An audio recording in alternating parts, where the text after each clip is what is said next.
In this edition of my national championship play analysis and breakdown, I'm going to today give you a play that epitomizes Alabama's defensive struggles throughout the season and in this national championship game.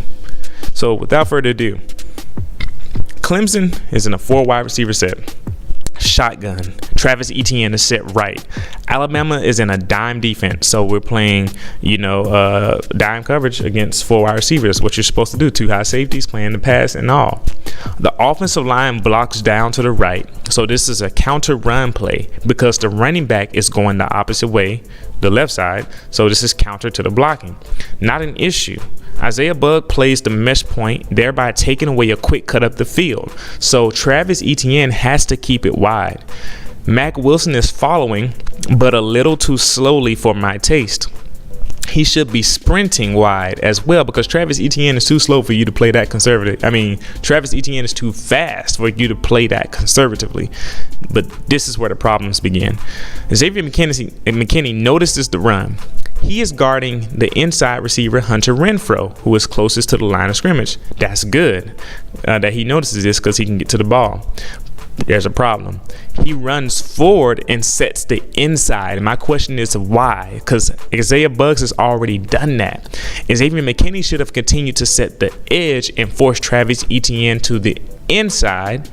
This would allow for the safety Jared Maiden, who is already coming up to the line of scrimmage right now, to get a shot at the tackle.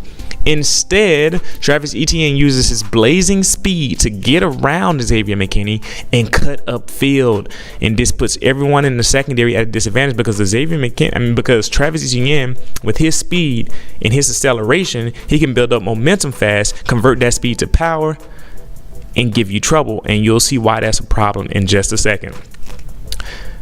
Not to mention that Mack Wilson has no chance to get to Travis Etienne at all now.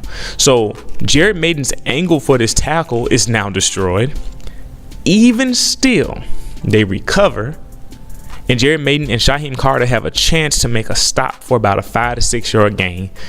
But because of that acceleration and that momentum, they allow Travis Etienne to run right through their arms, and he gets a free touchdown.